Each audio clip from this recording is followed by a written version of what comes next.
American Fiction is the biggest surprise for 2024 so far, and here's why. American Fiction is about an author, an English literature professor called Monk. Monk is tired of the establishment's profiteering of black culture and black representation in this very tired and racist manner in which all black kind of representation is drug dealers or the downtrodden or they're on the picket farms or the picket line or civil rights movements. He's tired of that. And so what he does in complete indignation and wanting to get his own back at the establishment is, under a pen name, he writes a book called My Pathology to kind of give a fuck you to the establishment, to let them know that this is a piece of shit.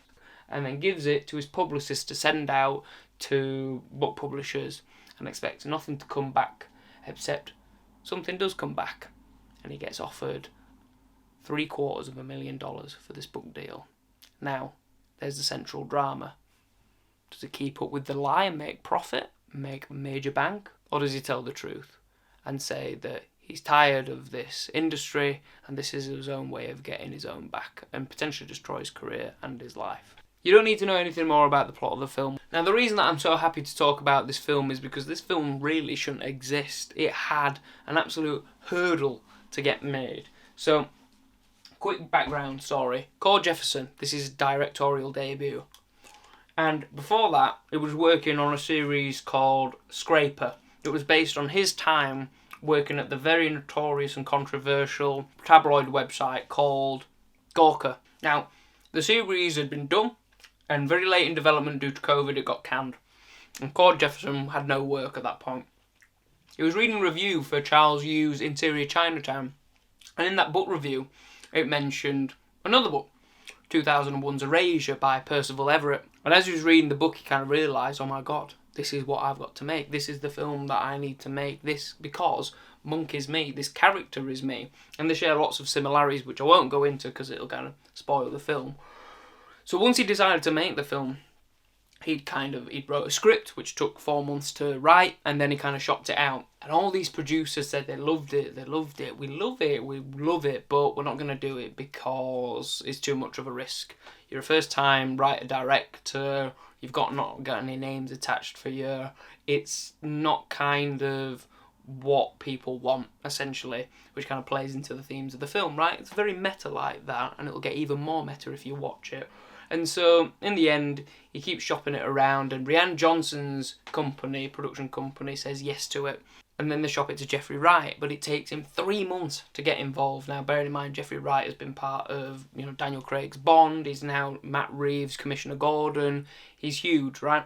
But he hasn't had, a leading role for 30 years since Basquiat, and that's a crying shame, because in this film, he is amazing, right? He dominates. He's superb, and that's why he got nominated for Best Actor. Now, despite the fact that Rian Johnson said yes, it only got a budget of 10 million, and it doesn't look like a film that's made for 10 million. Yes, it feels very naturalistic, the way it's shot and everything, but the writing in this film is so strong, and that's probably why it won Best Adapted Screenplay, because within the first minute or two, you understand the central themes of the story.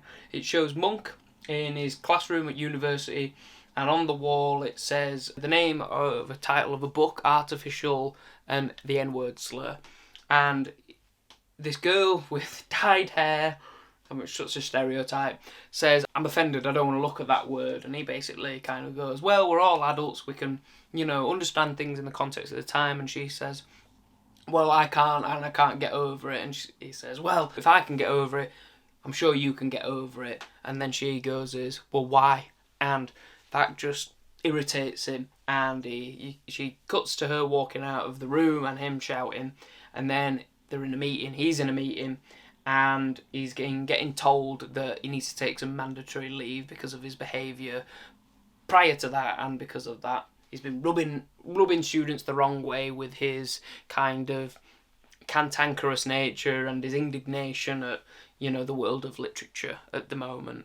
And within that minute, you understand the two main parts of that film, and that's the personal struggle of Monk and his anger at the literature world and what he'll do as a consequence of that anger. His filmmaking inspirations actually is Alexander Payne, who did The Holdovers, seen a review on the film, and he says what he loved about Alexander Payne's work is that, especially of Paul Giamatti in Sideways, is that you've got these characters that bring out the comedy and the kind of tragedy of human life without making the film veer into, one genre or the other. It's not exclusively comedy, it's not exclusively tragedy, it's just life on screen.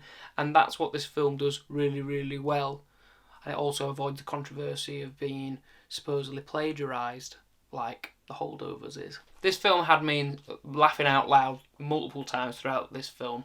It was really funny. The satire in it is fantastic.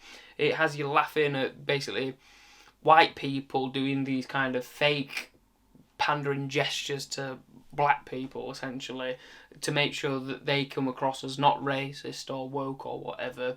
But in the process of them doing that, they're not actually listening to black voices. So I'll give you a couple of funny examples from the film.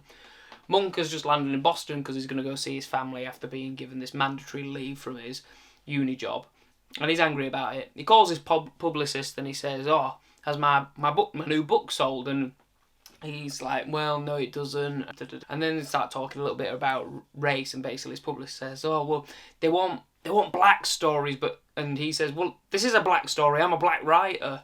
And as he approaches a taxi rank and he kind of hails a cab down, he says, "Look, I don't even believe in race." And then as he puts his hand up, the cab kind of pulls past and he turns around and the camera kind of pans and it shows a white guy getting the cab. And it's just... And that little situational comedy that they do with kind of a pointed, message of that, well, even if you don't believe race exists, it does to some people. So it kind of does exist. I thought was really, really smart. And they kind of do that throughout the film. Whilst it's really funny, like Alexander Payne, he also brings in a lot of humanity into the film. You've got the family story arc with Monk's family, and it covers a lot of different issues. It comes out with coming out gay, it comes into, financial pressures that comes with dealing with a family member who is declining.